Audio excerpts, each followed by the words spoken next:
Abuso e exploração sexual de crianças e adolescentes são temas de audiência pública. Comissão de Legislação Participativa debate formas de garantir moradia assistida para pessoas com deficiência. CCJ analisa projeto que cria programa de preservação dos recifes da Costa Verde do estado. Clínicas do SESC oferecem exames preventivos e reforçam campanha contra o câncer do colo do útero no mês da mulher. Comissão discute violência contra as mulheres no ambiente de trabalho. E plenário aprova prorrogação de prazo para pagamento de créditos concedidos a micro e pequenas empresas afetadas pelas chuvas na região serrana. O Jornal da Alerj está começando agora.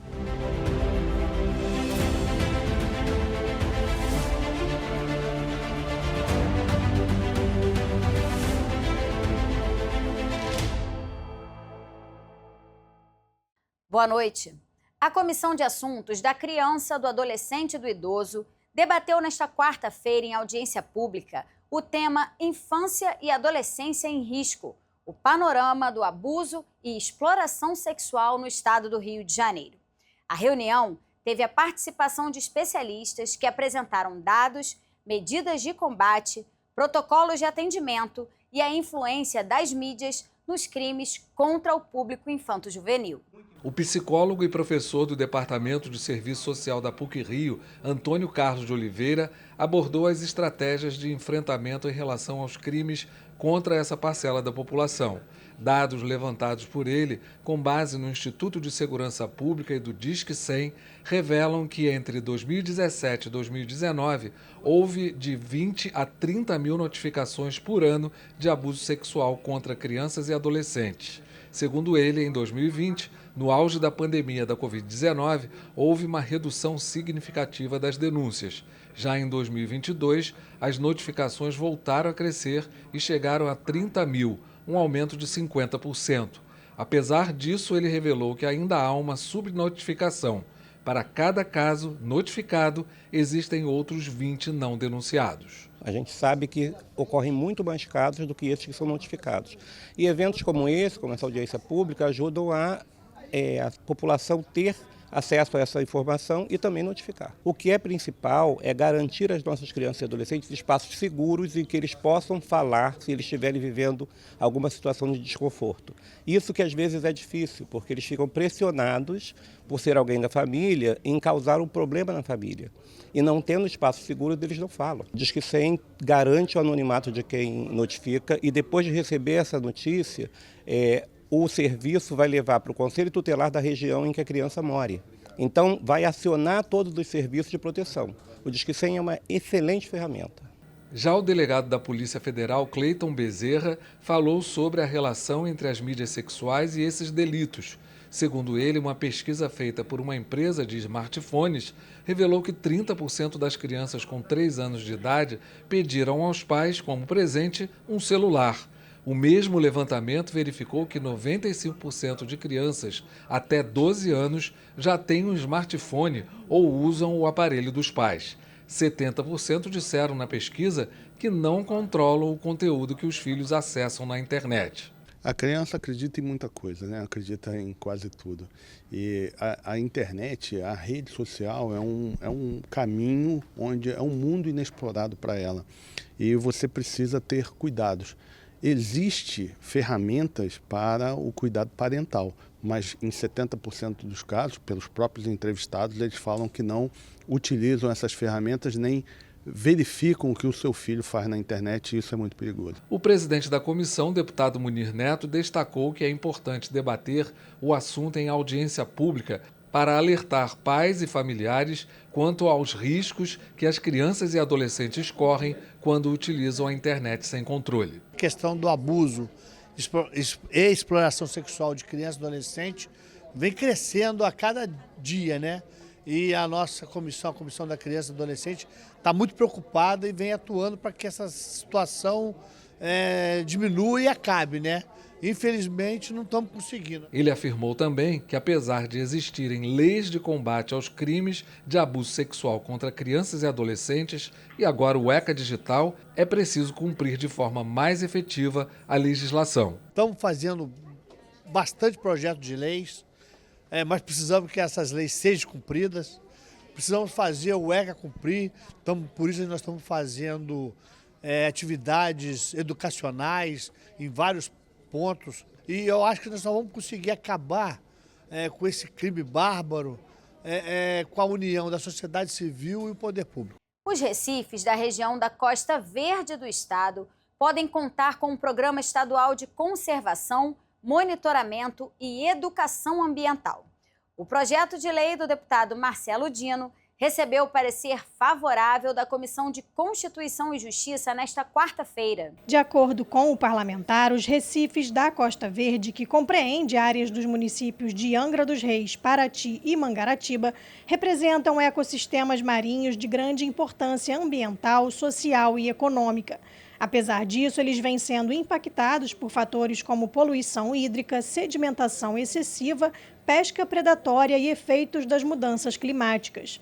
O texto propõe medidas de fomento à pesquisa, à educação ambiental, ao monitoramento e ao incentivo a práticas sustentáveis.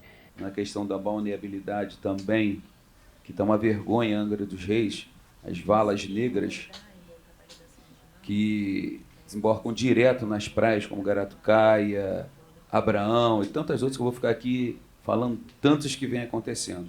Então a questão da preservação daquela região, como diz o nosso presidente, que ali é Cancún do Brasil, eu faço cada projeto ali com muito carinho, com muito apreço, para que possamos realmente preservar a natureza. E esse projeto vai exatamente em contra isso, para que a gente possa promover atividades educacionais e tantas outras ações de monitoramento. A inclusão de valores relativos a tributos na base de cálculo do Imposto sobre a Propriedade de Veículos Automotores, o IPVA, pode ser proibida. A proposta de autoria do deputado Luiz Paulo tem o objetivo de assegurar a justiça fiscal, proibindo que o IPVA incida sobre valores que representem tributos previamente exigidos na cadeia de comercialização do veículo automotor. Segundo o parlamentar, é prática comum a adoção do valor venal do veículo como base de cálculo do IPVA, sem a exclusão das parcelas correspondentes a tributos como PIS e COFINS, por exemplo, resultando em uma bitributação. O deputado ainda destacou que a inadimplência do IPVA no estado não para de crescer e que isso se deve a uma alíquota impagável somada à indústria das multas. A alíquota é 4%. Em cima do preço do veículo, quando é um veículo usado, da tabela FIP. Se é um veículo novo, da nota fiscal. Olha. Mas também esse veículo está nesse preço, quando ele é fabricado, o pagamento do PIS/COFINS. Então, quando você lança o IPVA em cima, você está fazendo uma bitributação. Então, há alguma coisa errado. E possivelmente o que está errado é que o valor está excessivo. E o povo não tem como pagar. Também há de convir que um dos fatores que tem que ser verificados é a indústria da multa. Porque aí você não é só IPVA, IPVA com um caminhão de multa, quem é que aguenta?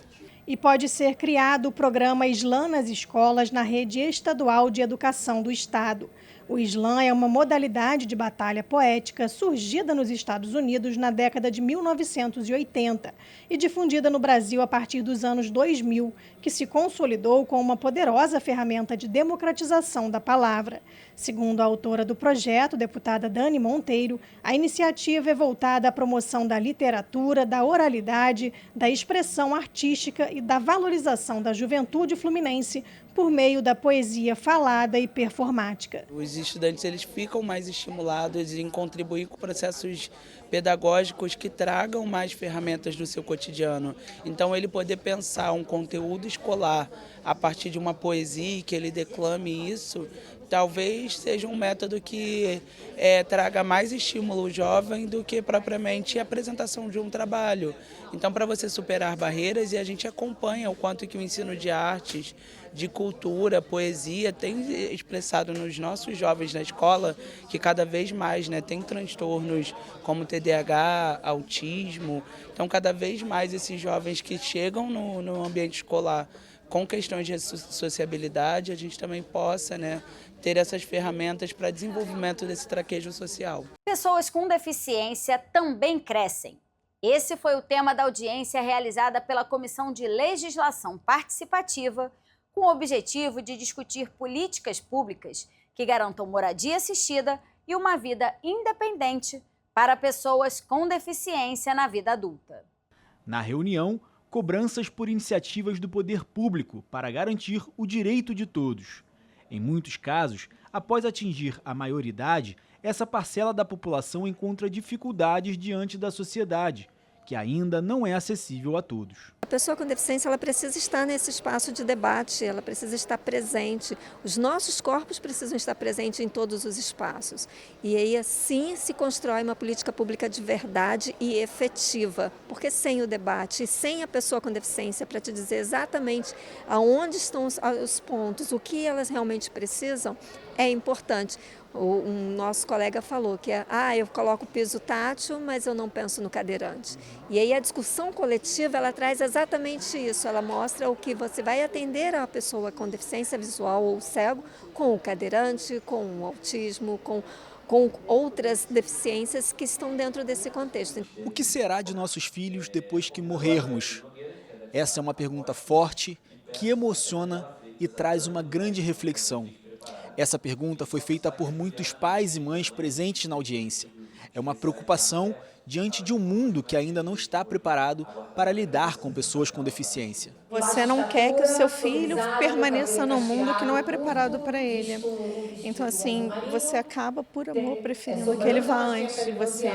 É duro, é uma realidade que a maioria das famílias não quer externar, mas é o que quase todas elas pensam hoje. É tentar ter uma reparação histórica do que foi feito desde sempre com as pessoas com deficiência, que eram colocadas em manicômios, amarradas dentro de suas casas, escondidas. Ter moradias assistidas com todo o cuidado e não só um depósito de gente, é uma reparação histórica para essas pessoas. O deputado Yuri Moura, presidente da comissão, destaca o papel da Assembleia em ouvir e atender às necessidades dessas pessoas para garantir uma vida digna a elas. Ao final da reunião, o parlamentar apresentou um projeto de lei que cria uma política de moradia assistida e vida independente com apoios. Essas pessoas precisam que o Estado provenha moradia com apoio, com suporte que a família dava em outrora, mas que a partir do momento que essa pessoa vira órfã, perde aí os seus vínculos, perde os seus entes queridos, o Estado precisa entrar. Então, a gente cria uma política estadual nesse projeto de lei que propõe que o governo estabeleça ali algumas modalidades de moradia assistida. Sejam residências com até 5 pessoas e ali o acompanhamento permanente de equipes multidisciplinares, ou outras modalidades ao qual a gente teria equipes volantes que iriam acompanhar essas pessoas a partir do nível de suporte do autista, das demandas que aquela pessoa com deficiência, o quadro dela tem. Além do projeto, o parlamentar apresentou a Carteirada Cidadã, inicialmente para mães atípicas, na qual, através de um QR Code, vão poder conferir seus direitos. A gente vai criar um grupo de trabalho para poder aprofundar essas discussões e como o mandato vai poder contribuir, em especial como a nossa Comissão de Legislação Participativa pode avançar. E aí hoje a gente lançou a Carteirada Cidadã, que vai ser um mecanismo que todo o segmento da sociedade, mas hoje, em especial as mães atípicas, vão ter para apresentar esse seu rol de direitos. Então, estou tentando entrar no transporte público e a pessoa aqui, o motorista, o inspetor rodoviário não reconhece o meu direito. Ela vai poder pegar a carteirada dela, carteirada cidadã. A gente fica acostumado com políticos e servidores públicos que fazem carteirada do mal. A gente vai fazer a carteirada do bem e aí vão poder comprovar o rol de direitos, de legislações que amparam aquilo ali que aquela pessoa, no caso hoje, mães atípicas, possuem. Ano passado, foram registrados 71 mil casos de violência contra as mulheres no estado do Rio. A Comissão de Trabalho realizou audiência pública nesta quarta-feira para debater os casos de feminicídio e violência no ambiente de trabalho. Durante a reunião, os parlamentares decidiram elaborar um projeto que encaminhe os dados da violência sofrida pelas mulheres para que o governo do estado divulgue esses dados e adote medidas para efetivamente combater os crimes. Também foi sugerido indenizar trabalhadores e trabalhadoras que sofram a perda material por práticas policiais. Estabelecer mecanismos que abonem as faltas no trabalho e em aulas, devido às operações da polícia, e lutar pela tarifa zero nos transportes do Estado, já que mulheres desempregadas enfrentam dificuldades de conseguir emprego pela falta de dinheiro para se deslocarem.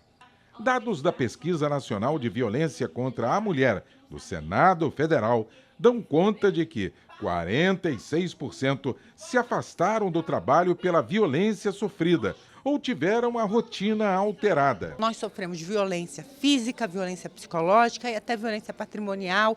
No mercado de trabalho nós ocupamos a base da pirâmide social, especialmente mulheres negras que recebem muito menos do que outras pessoas, mulheres brancas e homens brancos com a mesma qualificação. Então, debater tudo isso é pensar também como a agenda contra o feminicídio, contra o avanço da violência contra a mulher, e esse pacto entre os entes federados precisa se consolidar em todas as esferas onde as mulheres existem, social e concretamente. A violência no trabalho e a insegurança no trajeto dentro dos transportes públicos também foram debatidos. A violência sexual e o assédio moral no ambiente laboral cresceram significativamente. Nós recebemos muitas denúncias de assédio moral e também assédio sexual no ambiente de trabalho. Haja vista que essa pauta ela não pode ser uma pauta secundária, é uma pauta de extrema necessidade. As empresas, hoje em dia, têm os seus canais de denúncia, porém, muitas empresas, principalmente, eu posso dizer com propriedade da empresa de Correios, é uma empresa extremamente arbitrária. Temos muito caso de assédio moral, assédio sexual.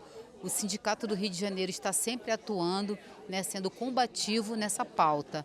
E enquanto a CTB aqui no Rio de Janeiro, como secretária de Mulheres, a gente também tem recebido algumas denúncias de assédio moral no ambiente de trabalho e a gente recolhe essas denúncias e trata essas denúncias. Eu estava indo para o trabalho, morava na Zona Oeste e, como todo meu dia, eu ia pegar o trem.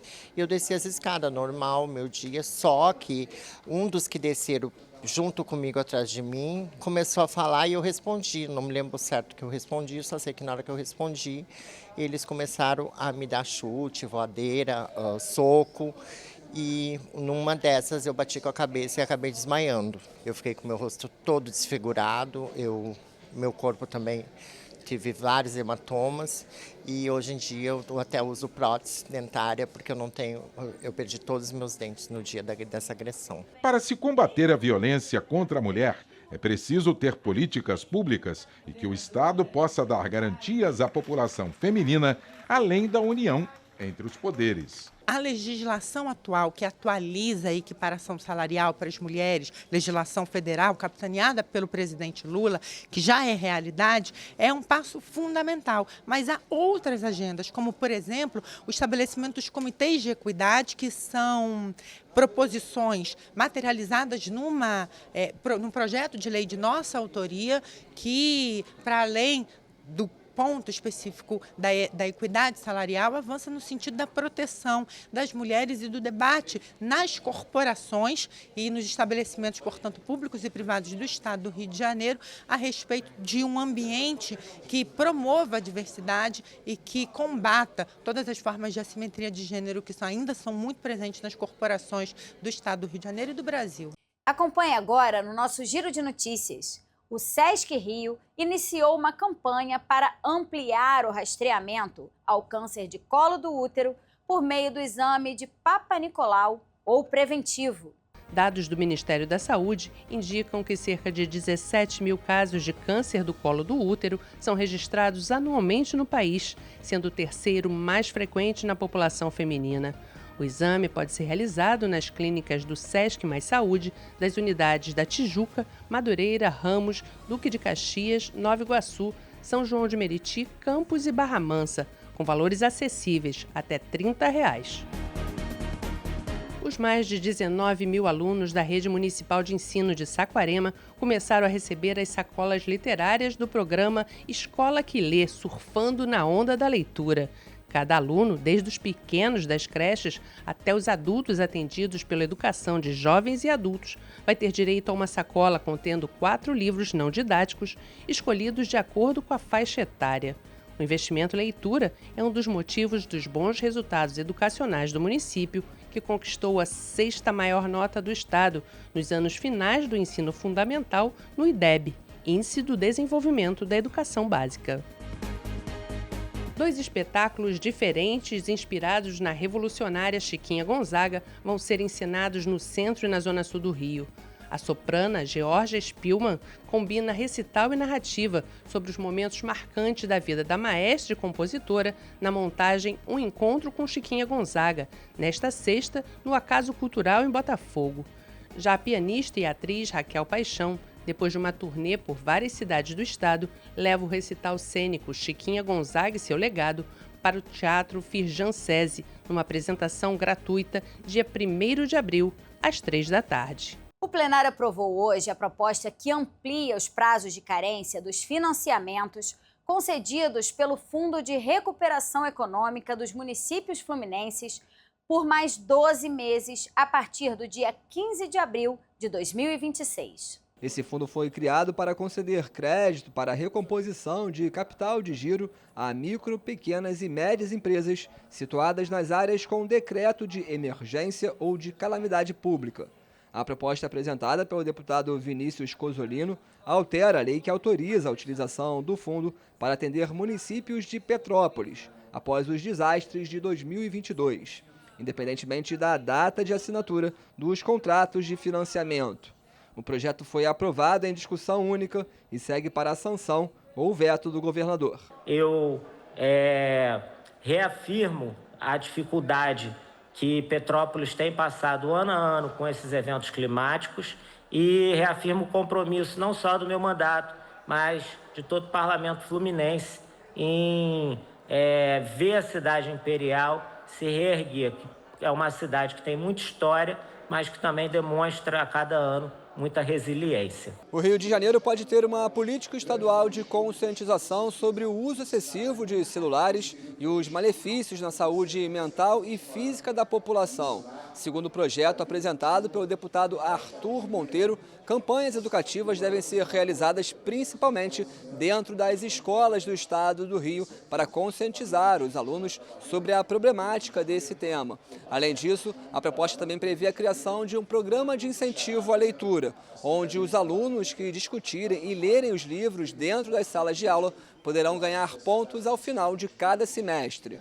O projeto foi aprovado em segunda discussão e depende agora da sanção do governador para ser transformado em lei. Escolas estaduais podem passar a contar com o programa Cozinha Experimental Mini Chefs, que prevê a criação de espaços físicos dentro das unidades escolares para estimular a formação da consciência alimentar e o consumo de frutas e verduras entre os jovens. O programa estabelece uma série de atividades que devem ser acompanhadas por um nutricionista. O projeto apresentado pelo deputado Munir Neto foi aprovado em primeira discussão. Vai ser um projeto para melhorar a qualidade da alimentação das crianças e dos adolescentes nas escolas estaduais e também ser uma alimentação mais saudável, que é o mais importante, com a orientação de profissionais da área, que são os nutricionistas. Centros de treinamento de futebol para pessoas com deficiência podem ser criados no Rio. É o que prevê o projeto apresentado pela deputada Élica Takimoto. O intuito é incentivar a realização de atividades esportivas de todas as idades, sem distinção de gênero. Segundo o texto, os CTs devem atender às modalidades de futebol de surdos, cegos e o praticado por pessoas com deficiência física e cerebral, além de futevôlei, futebol para cadeirantes e demais modalidades do gênero. A proposta recebeu uma emenda e retorna para análise das comissões. Ouvindo essas pessoas com deficiência, a reclamação foi unânime, foi uníssono no sentido de que não tem local nem incentivo do Estado para treinar. É muita dificuldade, vocês não têm noção a dificuldade que essas pessoas passam quando elas querem jogar o futebol, né? Então o projeto foi nesse sentido, foi construído coletivamente, com as demandas dessa categoria, abraçando uma paixão nacional que é o futebol e incluindo pessoas com deficiência nessa festa também, que todo mundo merece. merece estar nessa festa. E foi votado em primeira discussão o projeto apresentado pelo deputado Dr. Deodalto, que determina a fixação de cartazes dentro de salões de belezas e demais cabeleireiros do estado do Rio de Janeiro, com informações sobre programas de doação de cabelo para pacientes em tratamento do câncer. Segundo a proposta, esse material doado deve ser encaminhado para ONGs e entidades para a produção de perucas. O projeto aprovado em primeira discussão ainda vai precisar passar mais uma vez aqui pelo plenário. Também foi votado em primeira discussão um projeto que reconhece no estado do Rio o cordão de fita com desenhos de borboleta e laços na cor roxa como símbolo de identificação de pessoas com fibromialgia. Segundo o texto, estabelecimentos públicos e privados que oferecem atendimento prioritário devem fixar placas que sinalizem esse atendimento, além de disponibilizarem assentos identificados. O projeto também autoriza as pessoas com fibromialgia a utilizarem nos estacionamentos as vagas já destinadas às pessoas com deficiência. A proposta recebeu 3 emendas e retorna para análise das comissões. Também aprovado em primeira discussão um projeto apresentado pelo deputado Felipe Pobel e pela deputada Índia Armelau, que garante aos deficientes visuais o direito de emitirem seus documentos pessoais em braille. Segundo a proposta, tanto a identidade, CPF, certificado de reservista, carteira de trabalho, certidões de nascimento, casamento e óbito poderão ser emitidas em braille sem que haja custos adicionais. O projeto também prevê a isenção dos valores caso o deficiente possua uma renda mensal bruta inferior a 3 salários mínimos. Essa proposta foi aprovada ainda em primeira discussão e vai precisar passar mais uma vez aqui pelo plenário. E os deputados continuaram a debater em plenário o projeto de resolução da mesa diretora da LERJ que atualiza prazos regimentais para modernizar e padronizar tramitações e indicações de autoridades para o Tribunal de Contas do Estado e para as agências reguladoras. A medida também modifica o regimento interno em relação a outros temas, como o funcionamento das comissões permanentes. Ao todo, a proposta recebeu 104 emendas e retorna para análise das comissões antes de voltar ao plenário. O Jornal da LERJ fica por aqui. Você pode acompanhar a programação pelo nosso YouTube e pelas redes sociais. TV LERJ, o canal do povo. Uma boa noite para você e até amanhã.